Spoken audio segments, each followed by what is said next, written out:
It's almost Thanksgiving, so let's make some delicious homemade cornbread.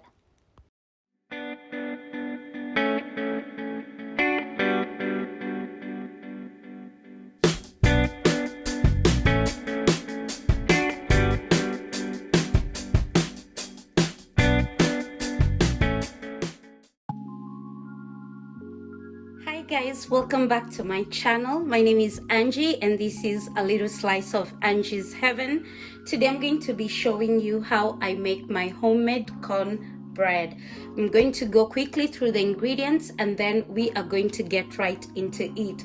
So over here I do have some yellow cornmeal, I do have baking powder, some salt, milk, butter, all-purpose flour that I've already measured out, some sugar, and we're also going to be using a little bit of some eggs. So if you're new here, welcome, and if you're a returning subscriber, thank you so much for sticking around.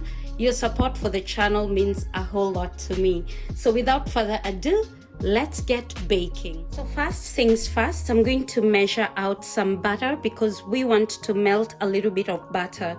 For this specific recipe, I'm going to be using 5 tablespoons of butter.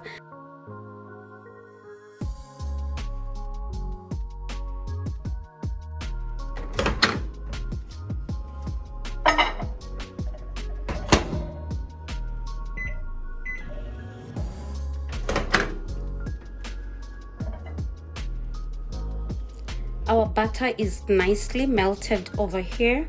So what I want to do is give it a few minutes to cool so that I can just add in some milk and egg. So while that we are waiting for that, I'm going to set that on the side and bring out my bowl that we're going to be using for the dry ingredients. So over here I already have 1 measured cup of all-purpose flour. We're going to put that right into the sieve. Next, we're going to go in with some baking powder. I'm going to measure 2 teaspoons of baking powder.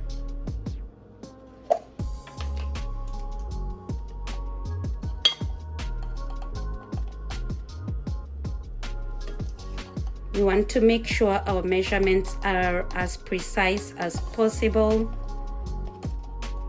So there goes 2 teaspoons of baking powder. We're going to measure 1 cup of cornmeal. So in goes that. At this point, I am going to first sieve the flour and the baking powder. I am not going to sieve my coarse salt and the sugar because I know the granules are kind of big and they're not going to pass through my sieve. So I'm going to mix that a little bit. Next, I'm going to add in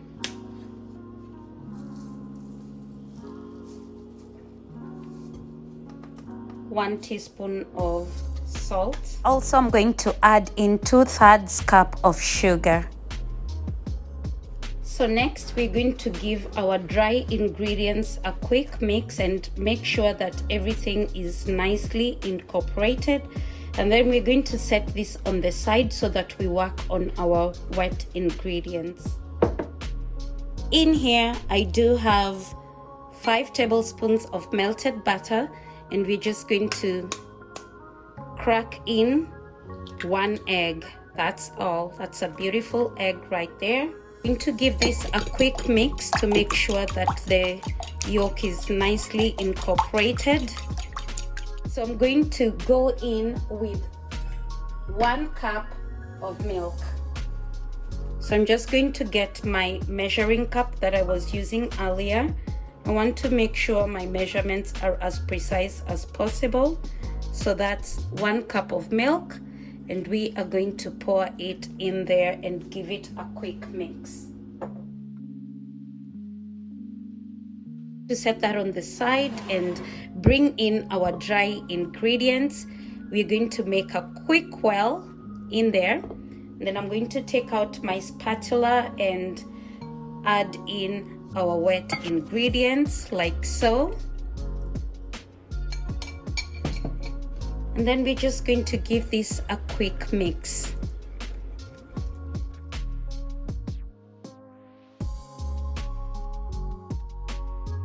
I'm going to bring that close. See how beautifully smooth it is?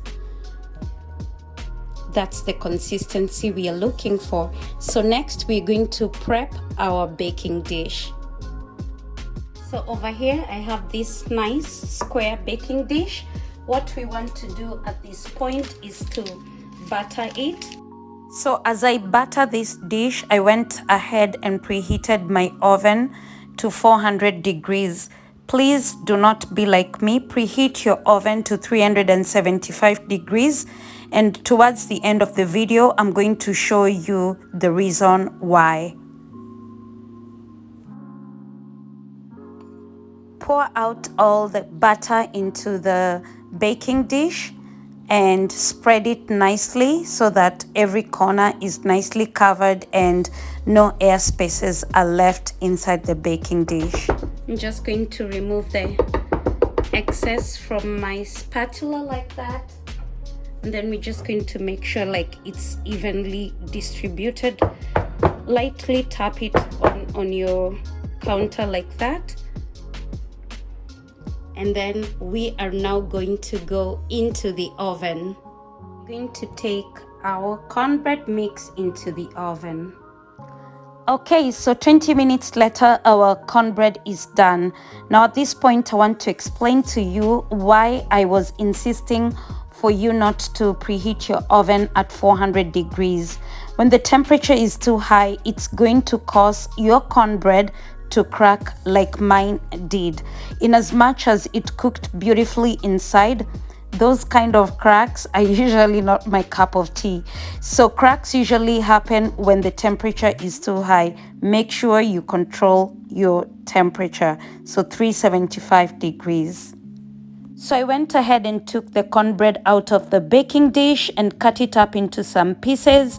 This particular recipe is going to give you 12 servings, but I did cut mine into larger chunks, so it gave me about 9 pieces. But let me just show you how beautifully the cornbread cooked. It was so buttery, so airy. I loved it completely, and the sugar was well balanced. It wasn't too sweet. So I hope you get to try this recipe, and for more videos like this, please like, share, and subscribe.